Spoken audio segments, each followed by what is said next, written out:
fast forward. We thank Almighty God for giving us life and time to gather here today in order to contribute our own quota to development and progress of Nigeria.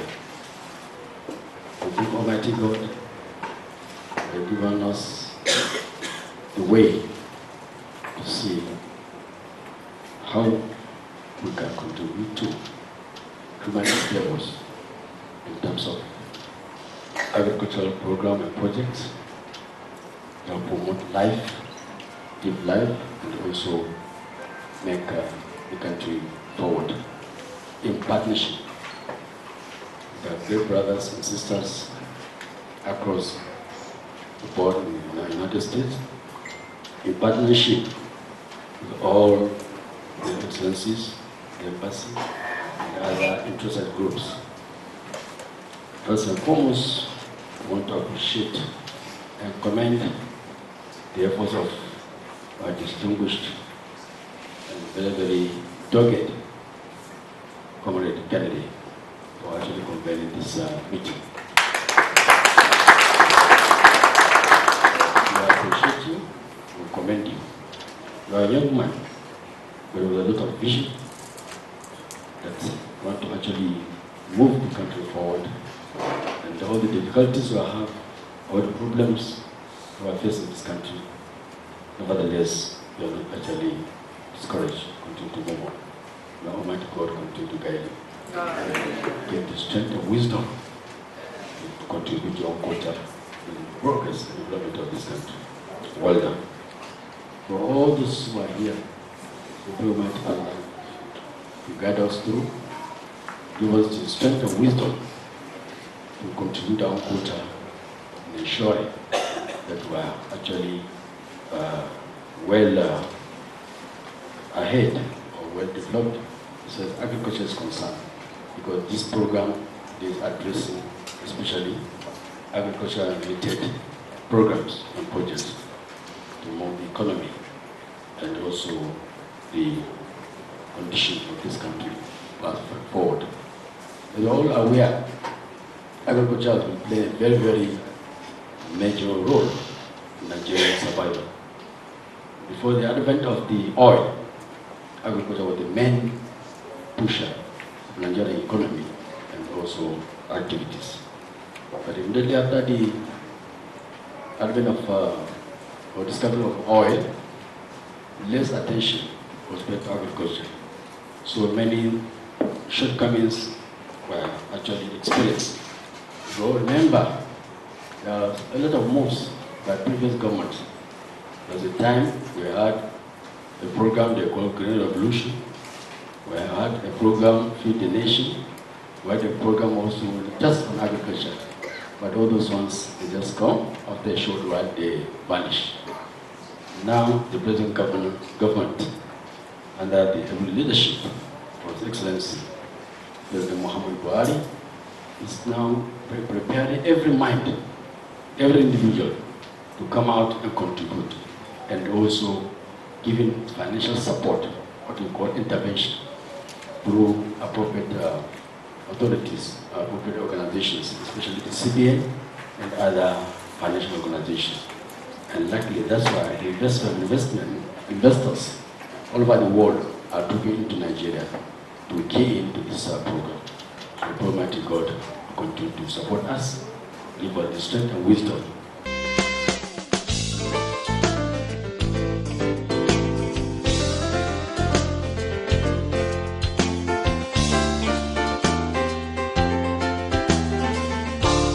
Conference over the next 2 days to hear about a little bit about what the U.S. government and the U.S. private sector are doing as it relates to agricultural development within Nigeria. But at the outset, let me just congratulate Comrade Kennedy and the Youth Off the Streets organization for really bringing a private sector solution to the development of this sector. While government has an important role to play, it's really the private sector that will drive forward the sector and also bring prosperity in large proportions to the many people who are employed within the agricultural sector. And it's really for this reason, over the last couple of years, that the bilateral relationship between the United States and Nigeria has moved from one based on aid to really one based on trade. During the course of the next couple of days, you'll hear from my colleague at the U.S. Agency for International Development what they're doing on the aid front. But what's interesting is that they really are galvanizing and magnifying the efforts of the private sector to move the sector forward. It's also my privilege and my job to work on a daily basis with American companies who are engaged in the sector. And I just wanted to give you a little flavor of what some American companies are doing to really add to agricultural development in Nigeria. We have, based in Abuja, for instance, a company called Hello Tractor that has brought an Uber-based model, a technology model, to farm equipment. Many of you have ridden Ubers. Maybe some of you arrived today in an Uber taxi. What this model does is allows a smallholder farmer to rent out on a very short-term basis farm equipment that will allow them to increase their efficiency of their small plot of land. So instead of having to own a tractor to be able to till and harvest, they can rent out the tractor now using this technology on a very short-term basis, and as a result, significantly increase farm productivity. We also have another company here called American West African Agro, who's been here for 20 years. They actually came originally to sell irrigation equipment to farms. What my colleagues there, Jerry Cunningham, realized is that Nigeria doesn't necessarily only need product. What they need is solutions. And so he's become a farm developer. He's worked with a lot of larger farms to actually clear land, fence, work on seed production, fertilizer, and really work, regardless of the level of expertise that the owner may be, to build in and create productive farms. I'm particularly impressed with their business model because they've worked very closely to also develop outgrower schemes for those small plots that are nearby larger farms to create really a whole supply chain where smallholder farmers then can also produce at the quality levels to be able to be sold into the ongoing supply chain. These are just two examples of what American companies are doing within the sector to further move the sector along. I'm very pleased that we have with us two additional American entrepreneurs, Mr. Chigozie Obi and Janera Moore, who are also looking at the sector and trying to identify opportunities where they can help bring partnership and solutions to the growing agricultural sector here. Now, I would just take a moment also to reiterate, I think to folks here, I'd like you to understand the message. In my position, I have the unique opportunity to represent Nigeria to the U.S. government and to the U.S. business community. I also represent the United States to the Nigerian government and the Nigerian business community. So I wear two hats.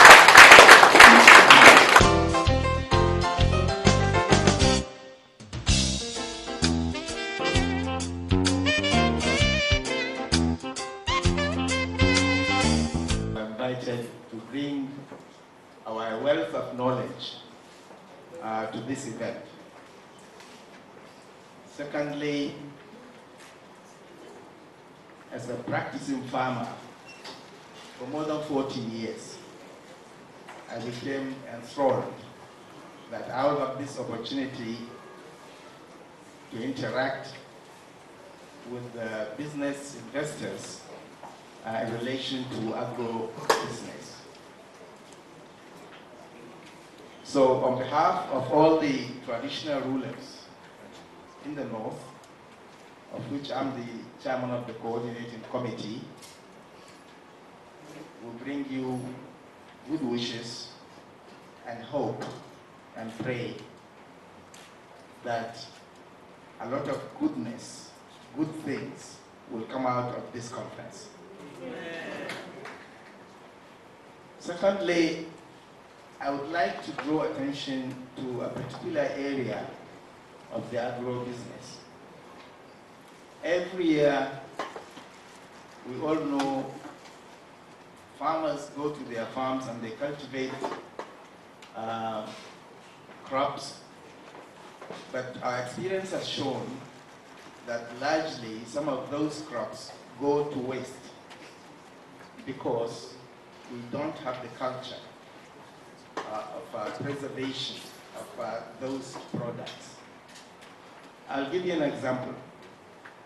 That currently we're involved in a project in Sokoto State.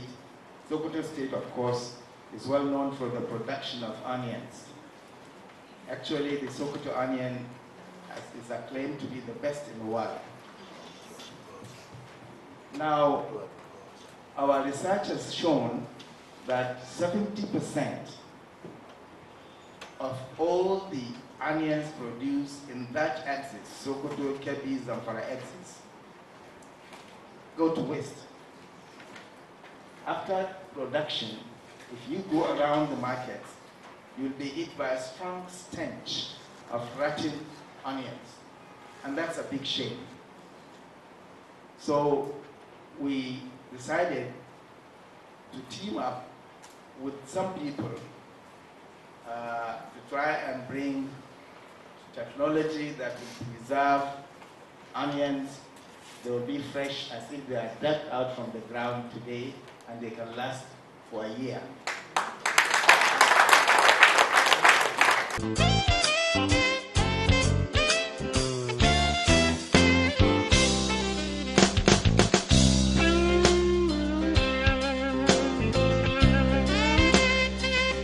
Agriculture is very, very important, but there are 3 dates that I want you to take note of. And these 3 dates are in October, 15, 16, and 17. 15 is the International Day of Rural Women. 16 is World Food Day. 17 is International Day of Elimination of Poverty. Let me take that of rural women. We don't realize that over 43%, or between 43 and up to 50% of agricultural labor force are women. And yet, 76% of rural women are very, very poor. Why is this? They contribute a lot to agriculture, and yet they suffer more. Why should this happen? Reason is because their efforts are not recognized. We talk of high all the time. I thought that in nature, we should start from grassroots. If we start from grassroots, we won't be talking about poverty today. Because when you recognize grassroots, you start from there, and then you're able to then, it's like you're graduating. You don't graduate in school as soon as you were born. You start from primary school until you get to university and postgraduate. So this is what is missing.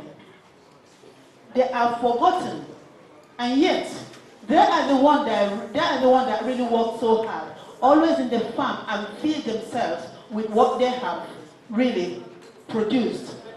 And those products are whatever remains is what they sell to be able to buy probably meat and the rest of the things that they cannot grow. But without resources, they cannot achieve this. That is why these women work so hard, and yet they are the poorest. And we cannot come out of that without doing something about it. We tend to recognize everything that men do. But whatever a woman is doing, in as much as she is the head of the family, when it comes to bringing up children, looking after the husband, and just making sure that everything is going well. Think about when you have a visitor. As soon as the visitor comes in the house, who looks after this visitor? Who presents the good name of the family? Is the woman. And yet, we tend to be left behind. The resources for the agriculture is what it seems like we are begging. And it would be very, very nice if they would be recognized for their hard work, so that they would have enough resources to be able to produce and to be able to join the male force in seeing about agriculture. I can say, no matter what we talk about agriculture today, if you do not recognize the effort of the woman, we are not going to succeed.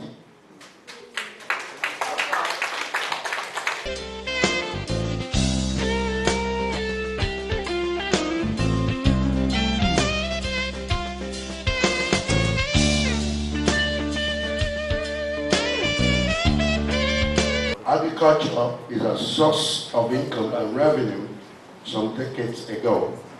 There is no doubt, with the support of those here and government policies toward improving the industry, we rekindle the joy and profits of that era.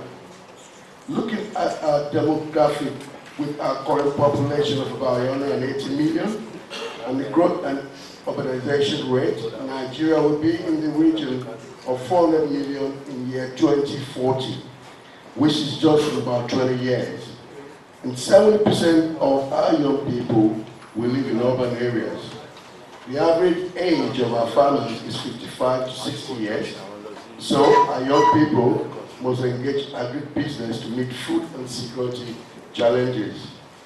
The mechanization and tractorization program plans to train 500,000 young people in the 774 local government areas and clear 2.5 million hectares to yield average of 5 acres per person.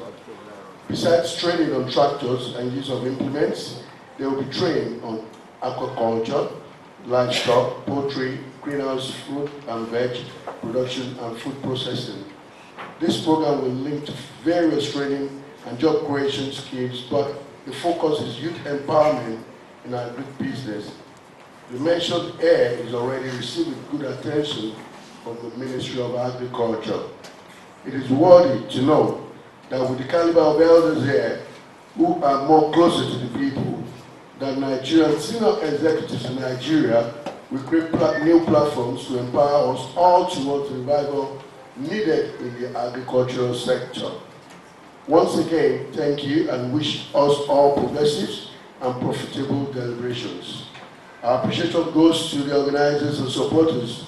God bless, and yes, we can make Nigeria agribusiness a productive one. Thank you very much.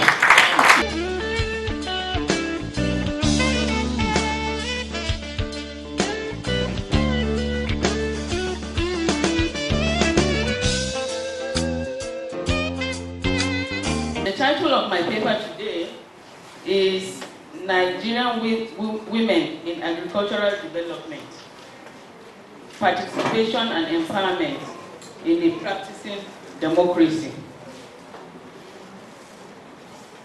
I will begin with a quote.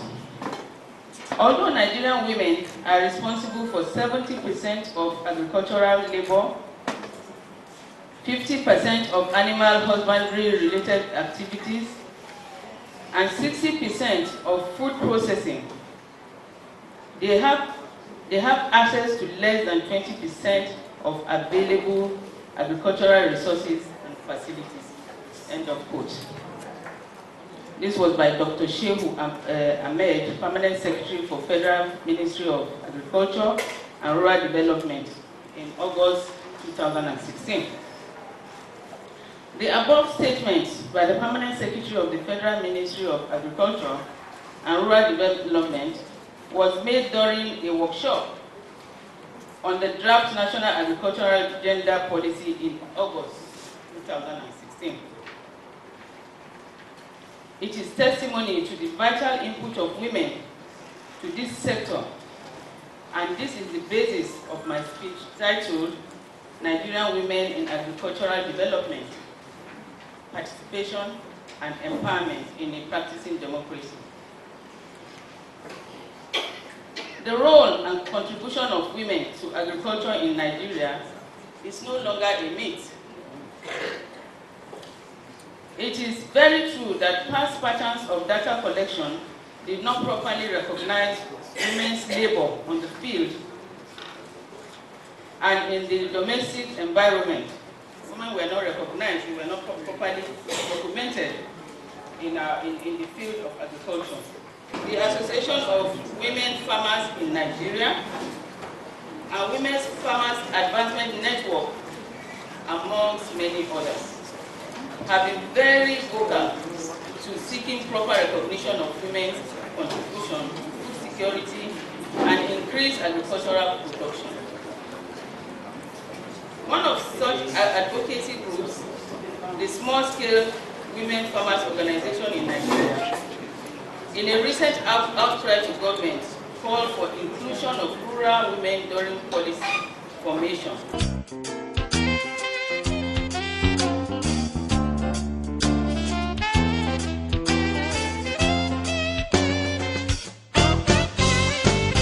Let me be frank with you. You see, our friends from US who are saying that they came to help us, our friend from London who said they will do this one. Let me tell you the truth. Any multinational company, their business interest in Nigeria is to make money. Don't deceive yourself. So, you the youths, only Yoruba says, come up with suggestions to the government how to do things better.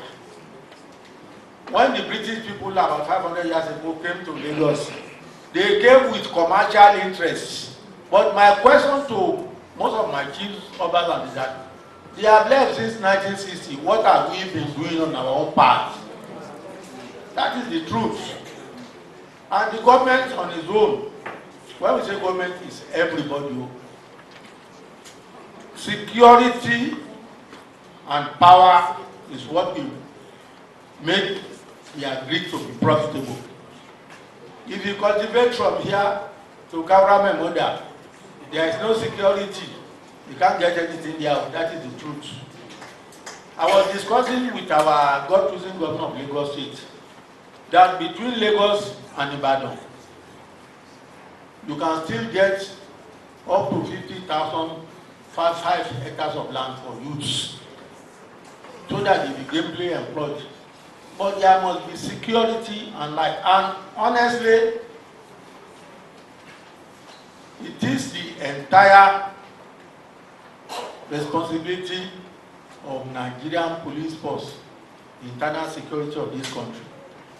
As long as the government is only with gloves, they need to provide what is adequately needed to move Nigerian police force forward. We will still be in square one, and I hope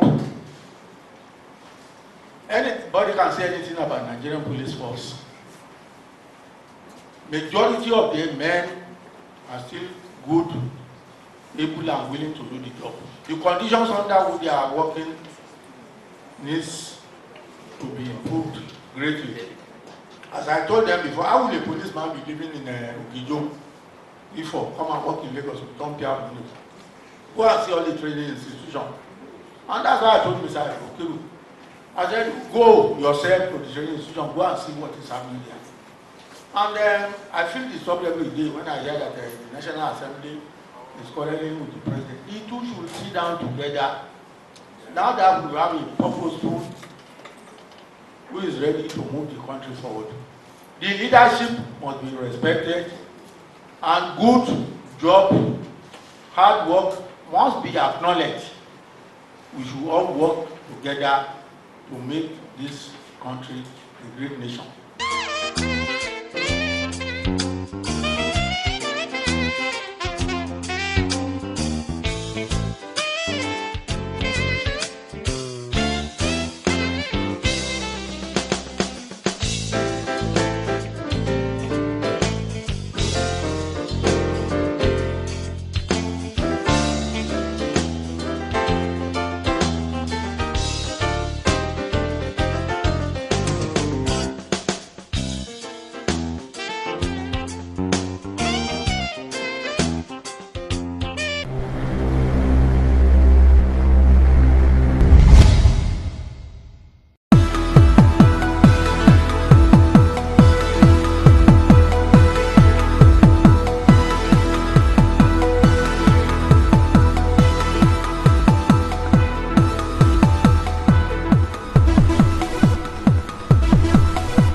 name is Tolulokwe Popola.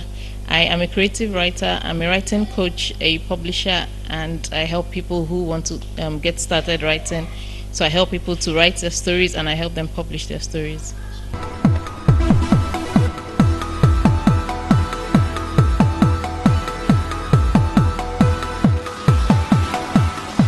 I've been a writer for about 10 years now.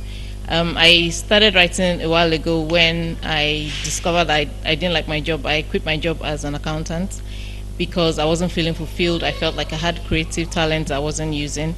So I thought, okay, how do I find a job that I would love? How would I find a job that would inspire me, interest me, and so on? So I went back to my hobbies, which were reading and writing. And I decided to take a writing class, and I started working on short stories and so on, and that's how I got better by practicing. And then a few years later I decided to write a novel and non-fiction books, and so that's how I got started.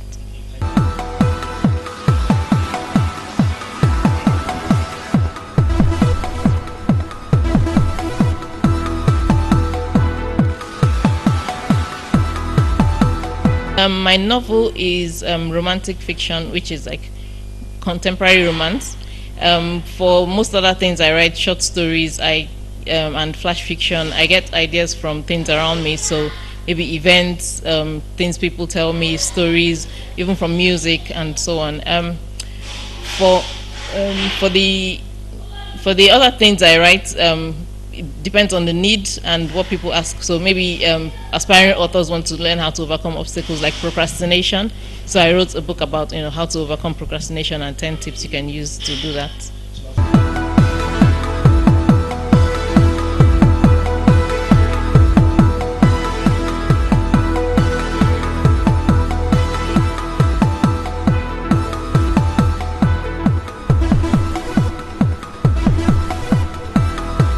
When I first published my novel, which was in 2011, and a friend of mine came to me and said, oh, she has this collection of poems that she wants to publish, that can I help her? So I worked on her collection of poems and we published it, and it came out really well. So the next thing was somebody came to me and said, oh, I saw what you did for this person, can you help me also publish my story? So I did, and I helped him publish his stories. And then somebody else came to me and said, oh, I heard you write. Can you teach me what I can do to actually start writing? Because I feel I have a talent, but I just don't know what to do. So I also helped him, and he got started with writing his stories. So that's how I started.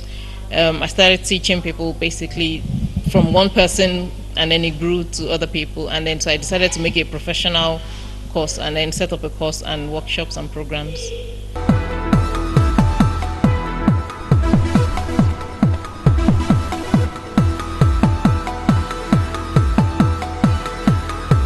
I can be reached through my website, which is www.accomplishpress.com, and I'm also on Facebook, Twitter, Instagram, and Google Plus at Tolulokwe Popola. You can find me on any of those platforms. I also have a Facebook group, so you can search for Tolulokwe Popola. The group will come up, and I have a WhatsApp group, it's a creative writing WhatsApp group where I network with other aspiring authors and writers and people who have been through my courses and workshops, and we all basically keep the connection going. And we have writing challenges.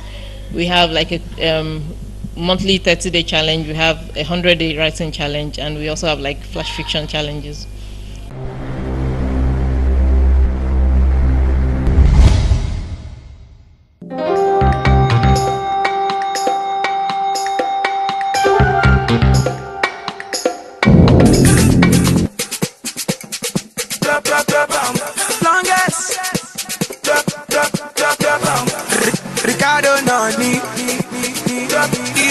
It's done jazzy again. Been around the world, I've never seen no one like you.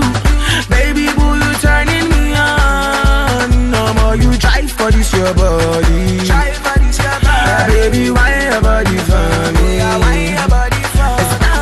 you what you do, baby girl, I wanna please you. The only thing waiting for my mind. Now which can clean you up for body.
excited. I'm happy for her.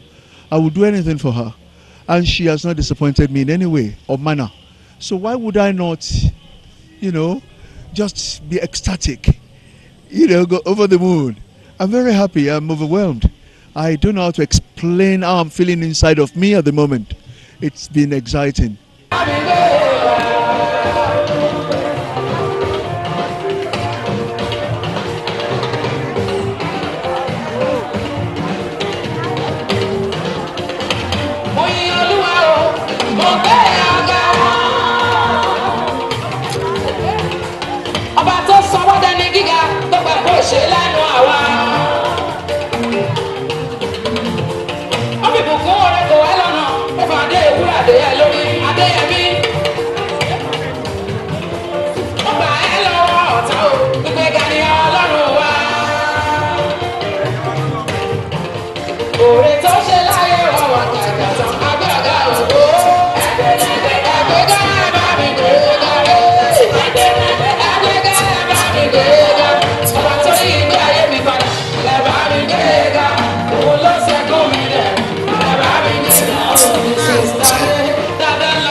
It's been a long way, like we've been on this case since like last year, so we've been planning this wedding for a couple of months now. So I'm so excited about it. I'm really excited. So Naya is not my in-law, he's my son. They've courted for about 6 years, and Naya lives in Nigeria, and my daughter practices law in the UK. But she was in university when they met. I can't remember how they met, but I think she came to Nigeria for the first time, and then she met him. And they'd been good friends, and they courted for 6 years. Then he would come over to England, stay with her, and you know, they'd been reading each other and trying to study each other as well. And thank God for everything. She came about a year ago. They both came and said, "Dad, we think we want to settle down." Chano, she's a very lovely girl, and she can do anything for me. So the particular thing about her, like, she's loving and she's ready to go extra length for anyone that she loves. Yeah, so.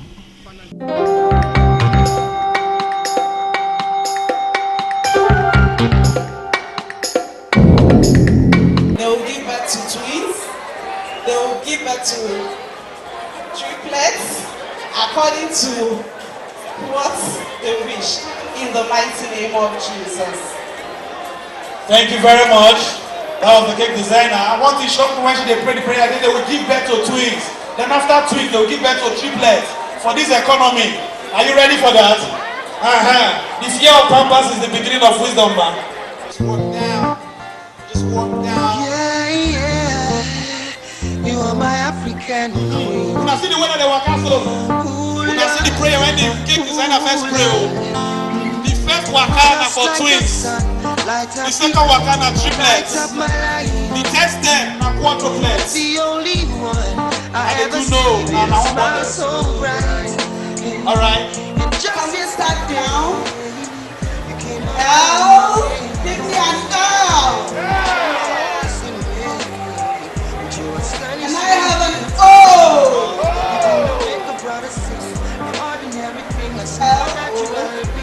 Can we have a B? And an E. Lord. Thank you very much.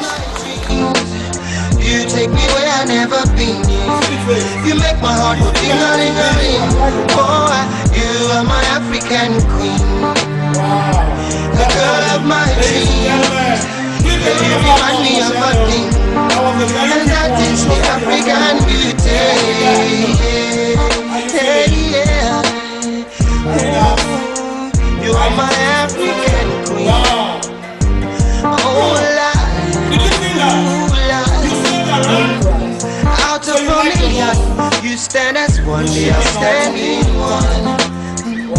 I look into your eyes, girl, what I see is paradise.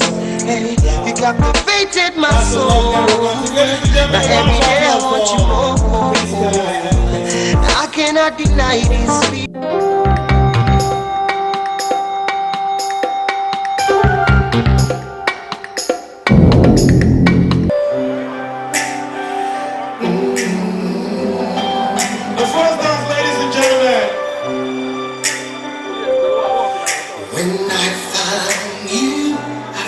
Somebody who cares. When I find you, the when I found you, I found what every heart dreams of. When nobody should walk across, nobody should walk through this place. Let's put our sense now.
For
I have tried to counsel them before they got married, and I've told them, listen, there should be no third party in your affairs. The only third party is the Almighty God. If you cannot sort it out, my mother, bless her soul, used to tell me, if you misbehave or your wife misbehaves, all you need to do is, when you get in the room, push her onto the bed. You know what next. You're laughing already. So that's it. You know, and I'm happy for their lives.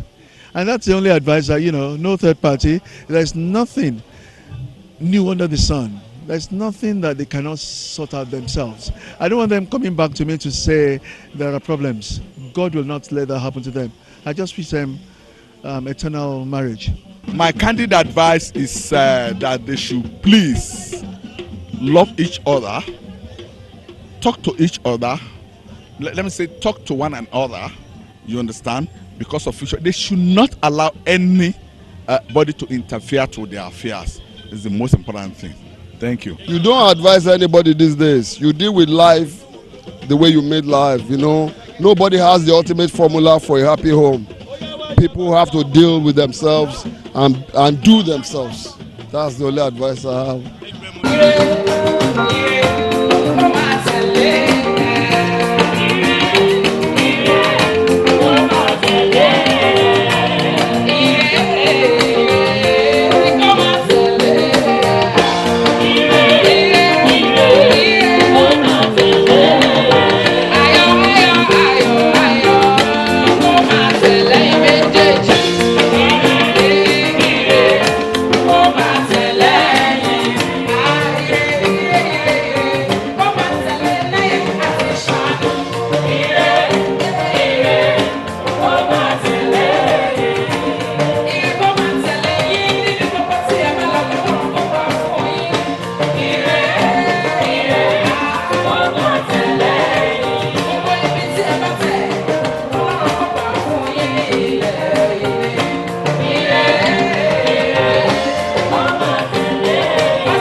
I want to thank everybody that is here today, that may God Almighty bless them, all of that journey. I wish them well, yes.